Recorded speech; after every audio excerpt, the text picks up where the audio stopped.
예, 지난 시간에 말씀드렸듯이 1990년대 일본 버블 붕괴 그때 비교해서 말씀을 드렸죠. 그래서 지금 1번이거나 2번의 위치일 것이라고 말씀드렸는데 이게 장기 차트라서 그렇지 2번의 위치에서도 지금처럼 몇 번에 이렇게 된 다음에 그다음 반등이 나왔거든요. 지난 시간에 닷컴 버블에서 제가 두 번 꿀렁거리는 거 보여드렸는데요. 그런데 1번의 위치일 가능성을 나스닥이 1번의 위치일 가능성을 배제할 수는 없죠. 그죠? 배제할 수는 없는데 왜냐하면 나스닥이 연초 대비했으면 30%좀 더 넘게 하락했지 않습니까? 일본으로 치면 일본이 고점 대비 30%가 여기입니다. 2번 위치까지는 마이너스 50%권이고요. 이거는 일본이 조금 낙폭이 좀 큰 건 사실입니다. 원래는 30%에서 40% 사이에서 반등이 원래 크게 나오고 더 떨어지더라도 그렇게 되는 것이 일반적인 형태인데요. 저희는 1번인지 2번인지만 가늠을 잘 하면 될 것 같습니다. 지금 나오는 지금의 하락이 최근의 하락이 반등을 나오는 것처럼 하다가 죽이는 거 떨어질 듯 하면서 두 바닥 세 바닥 하면서 큰 반등을 할 것인가 아니면은 아까처럼 2번까지 크게 더 떨어질 것인가. 그래서 외국인을 좀 봐야 되는데 외국인 수급을 그냥 말씀으로만 드리겠습니다. 주식은 매도 기조입니다. 일단은 매도 기조고 선물은 약간 중립인 것 같고요. 옵션이 금액이 뭐 아주 큰 건 아니지만 그래도 옵션이 하방으로 베팅이 되어 있습니다. 옵션과 미니선물 만기는 7월 둘째 주 목요일이고요. 어쨌든 단기적으로 반등을 하는 것 같다가 다시금 이렇게 눌러버리는 데는 신용 아직도 제가 볼 때는 일부는 반대 매매가 나가 떨어졌지만 개인들 동향 보면 다시 또 금요일날 또 매수 들어왔거든요. 개인들. 또 하나는 ELS 너겐 시키는 그 가격대가 이건 저희가 알 수는 없습니다. 그러니까 ELS 구조상 어느 가격을 한번 터치하면은 원금 손실이 나게 되죠. 단 한 번이라도 그런 구조 때문에 코스피를 기반으로 한 그 ELS 너가웃이 얼마인지 그걸 알 수는 없는데 만약 그것이 2200이나 혹은 2100이나 만약에 2000이라면은 단기간에 한번 쫙 갔다 가는 거는 가능은 할 수도 있다. 그러면 반드시 급반등을 하겠죠.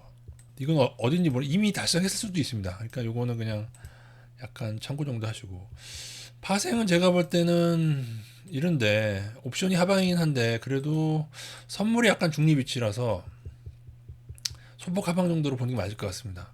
만약에 근데 선물이 대거 매도로 돌아선다 그렇게 되면 이거 진짜 또 모릅니다. 요거는 제가 좀 이따 보여드리도록 하고요. 차트의 경우에는 전저점을 이탈을 했습니다. 5일선을 이미 목요일인가 수요일인가 이탈을 했죠. 목요일에 이탈했던 거 그럴 겁니다. 그래서 솔몽 실시간 TV에서는 다시 인버스를 5일선 깨지는 시점부터 다시 조금씩 아주 빠르게는 아니고 지금 다시 인버스가 20% 비중 정도로 늘어나는 상태고요. 전저점이 이탈을 했기 때문에 사실 인버스를 더 늘리는 게 사실인데 페이크성일 수도 있다는 거 늘 생각하시고 그리고 또 하나는 삼성전자 하이닉스 장기 추세가 좀 위협받고 있다는 점이 조금 마음에 걸립니다.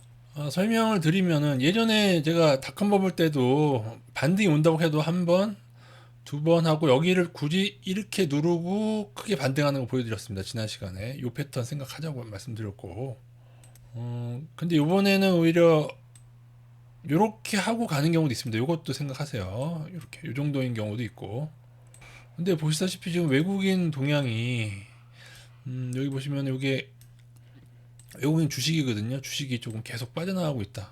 그죠? 요거는 좀 봐야 될 것 같습니다. 이게 단순히 지수를 누르기 위해서 ELS 나가웃이나 낙인이나 그것 때문에 그런 걸 수도 있습니다. 차라리 그런 거면 다행인데 2008년 때처럼 급락을 앞두고 막 빠져나가자는 식으로 나가는 거면 좀 문제가 될 수 있는데 물론 아주 심한 건 아닙니다. 아주 심하게 그런 건 아닌데 기울기가 요때가 6월 초인데 6월 초에는 좀 심했죠. 그래서 무리한 투자자들은 어쩔 수가 없습니다. 여기를 2300 정도일 건데 2300 전저점을 손절로 잡아야죠. 요날 종가가 될 텐데요. 요날 종가가 얼마인지 2314.3 요 라인.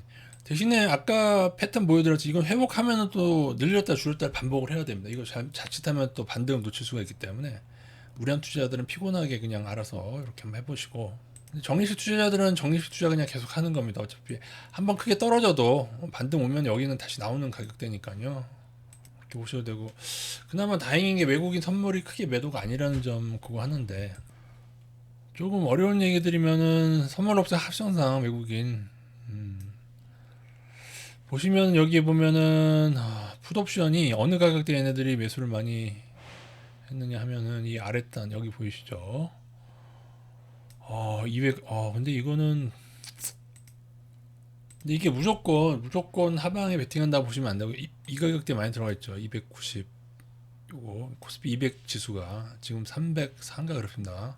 그러니까 지금 가격보다 상당히 낮은 가격에 하락을 베팅하고 있는데 이게 요거는 100만 원 되니까 167억, 117억 이렇게 뭐 어쨌든 이 아랫단에 너무 베팅한다는 게 조금 기분이 나쁘죠.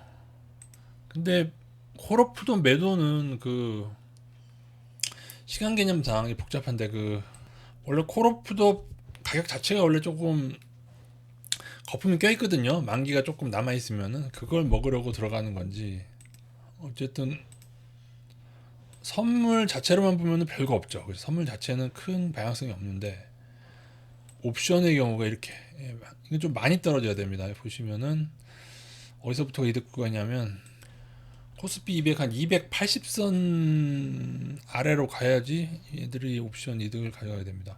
어쨌든 그래 선물이 아직 크지 않기 때문에 지금은 제가 볼 때는 하방은 하방인데 소폭이라고 해도 될 것 같아요. 옵션 금액이 물론 이제 옵션은 워낙 레버리지가 크니까 금액이 작더라도 좀 크게 먹을 수가 있긴 한데 그래서 선물은 미니 선물 합하면은 소폭 상방인데 롤오버 감안하면 소폭 하방일 거거든요. 그래서 선물 중립 위치로 보고 이후에 선물이 매도로 돌아서지 않는가. 그리고 또 이 옵션이 계속 그리고 미니 선물이 지금 마이너스고 선물은 플러스거든요. 미니 선물은 7월 두째 주가 만기인데 이런 말씀 잘 모르시겠죠. 그러니까 요거는 조금 더 지켜보겠다. 그 정도로 보시면 되고 페이크성일 수 있으나 무리한 투자자들 일부 대응하셔야 됩니다. 어쩔 수 없어요. 그냥 적립식 투자자들은 그냥 계속 모아가세요. 상관없습니다. 모아가시고 무리한 투자자들은 아까 말씀드린 그 라인을 여러 번 왔다 갔다 할 수 있어요. 깼다가 회복했다 왔다 갈 수 있는데 끝까지 따라가셔야 돼요. 그게 5번이나 10번이든 끝까지 따라가셔야 될 것 같습니다. 무리한 투자자들은 어쩔 수 없습니다. 한순간 여러분이 방심하는 순간 어떻게 될지 모르니까요. 하이닉스 차트인데요. 이평선으로 안 그렇지만 직선 차트로 약간 여러분이 보셔도 요 추세가 요거는 안 좋습니다. 하이닉스도 그렇고 지금 삼성전자도 그런데 삼성전자도 이게 물론 직선 추세라서 이평선 추세는 조금 더 봐도 되긴 합니다. 이평선으로 제가 적어놨는데 여기 남게 그리면 요거죠.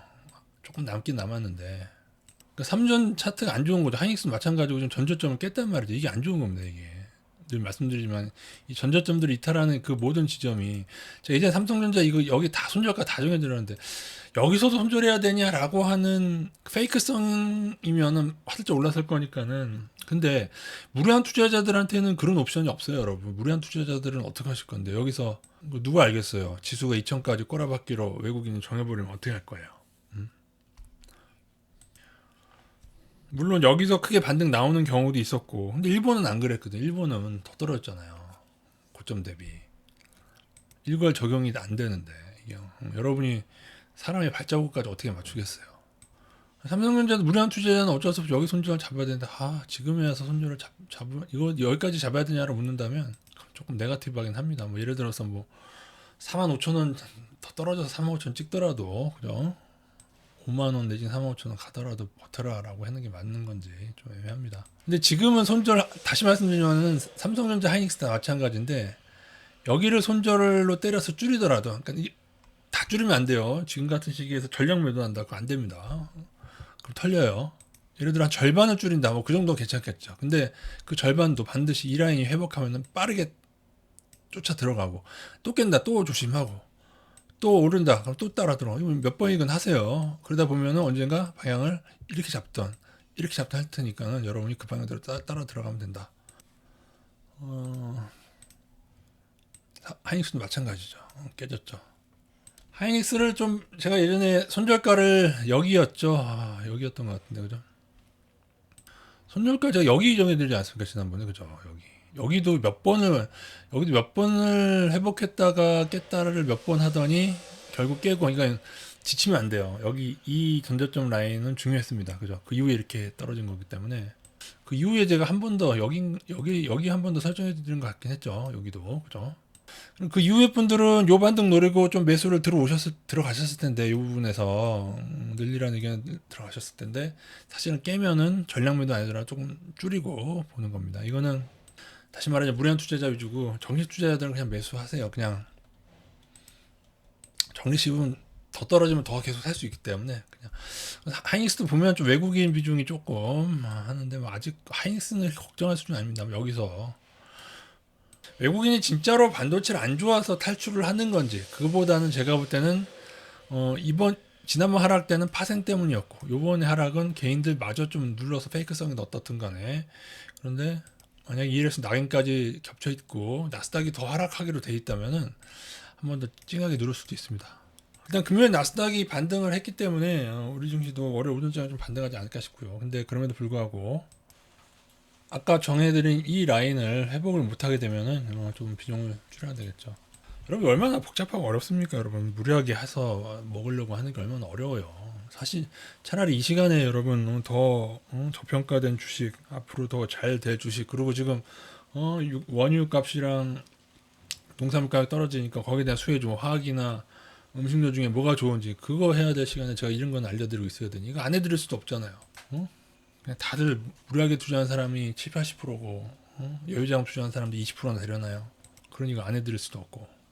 원래 이제 이번에는 손절 안 잡아드리려고 하고 이제 알아서 하라고 하려고 했는데 무리한 투자자는 어쩔 수 없습니다. 또 잡아야 돼서. 근데 지금 단계에서는 털리는 것도 조심해라. 회복하면은 쫓아 들어갈 생각하면서 전량보다는 최대한 50% 정도만 조절하면 되지 않을까, 현 단계에서는 그렇게 보고요. 완전히 물리신 분은 뭐 어떻게 난 모르겠다 그렇게 못하는 분은 그냥 하락하더라도 당하면 반등.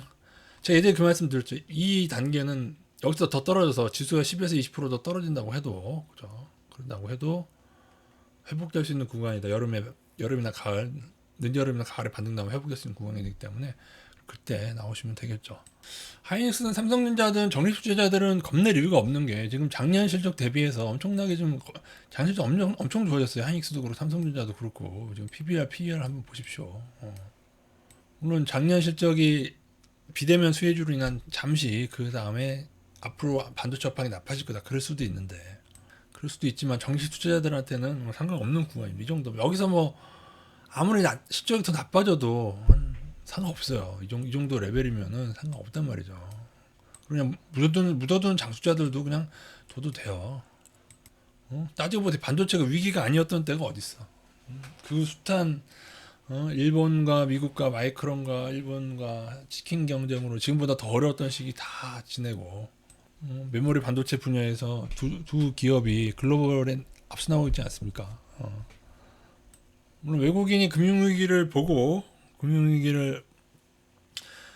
매도하는 걸 수도 있어요. 그죠? 저도 그렇게 보고 있고, 여름에 크게 반등이 온다고 해도 이제 연말이나 내년 초에 또 문제가 있을 거라고 보고 있지만, 여러분이 진정한 장투자라면 투자할 수 있어야죠. 그죠? 10년, 20년 본다면 무슨 상관이에요. 무리하지 않는다면은 더 떨어지면 나중에 더 사면 되죠. 뭐 금융위기가 와서. 단 반도체에 올인은 하지 마시고, 그러니까 개인들은 모든 게 다 치우쳐 있어요. 삼성전자 올인, 아니면 뭐 레버리지, 고버스 두 배나 세 배 막 그렇게 올인. 근데 그거보다 제 생각에는 조금은 지금 같은 경우에는 이 정도의 P와 PBR 가진 저평가들이 화학주도 많고 음식료도 많고 통신도 지금 외국인 들어오고 있는데, 조금은 다변화해서 개인들은 제가 볼 때는 다섯 업종 이상은 좀 분산하는 게 좋습니다. 개인들이, 우리가 워런 버핏이 아니잖아요, 여러분. 그죠? 그리고 또 하나 팁을 드리면, 만약에 추가 하락했을 때 어떻게 해야 되냐면은, 추가 하락했을 때 그 손실을 줄이는 방법이 있습니다. 그거는 낙폭과대로 옮기는 거예요. 여러분이 종목이 한 5개가 있으면은 5개 중에 덜 떨어진 애들 매도해가지고 제일 많이 떨어진 애들 이렇게 몰아서 갈 수 있잖아요. 여유자금이 없어도. 그렇게 했을 경우에 요게 낙폭과대가 잘 걸리면 반등 때 무지하게 급반등하는 애들, 20% 30%가 아니고 40% 50% 반등하는 애들도 있으니까요. 코스닥은 지금 걱정을 많이 하시겠지만, 얘네들은 많이 떨어진 만큼 또 반등하게 되면 또 엄청나게 또 빠르게 튀어오릅니다. 예전에도 2008년도에 800선에서 200선까지 폭락을 한다, 245까지 폭락을 했었죠. 예전에 말씀드렸는데 800대에서 250 정도까지 폭락을 한 후에 곧바로 500까지 튀어오릅니다. 그죠? 그만큼 시장이 좀 작아가 중소형주가 많아가지고 변동성이 큰 거죠. 그러니까는 코스닥 때문에 좀 고통받는 분들도 여러분이 가진 종목이 실적 이상 없다면은 그냥 홀딩 하시는 거고요. 그런 코스닥 종목 중에서 좀 부실하거나 못 믿을 애들이 있습니다. 코스닥에 사실 지뢰밭도 많기 때문에 종목을 잘 선택하셔야 됩니다. 특히 역사가 좀 있어가지고 믿을만 해야 되고요. 실체가 있어야 되고 뜬금없는 형이상학적인 기술이나 제약주의 기술 같은 거 믿지 마세요. 약국에서 팔리는 약이 존재해야 되고 우리가 실제로 볼 수 있는 약, 뭐 어디 통과하고 SK 바이오사이언스 뭐 통과하고 그런 거 믿지 마세요. 그런 것 때문에 뭐 통과했다 뭐 그것 때문에 한강한 개미도 정말 많습니다. 예, 이상입니다.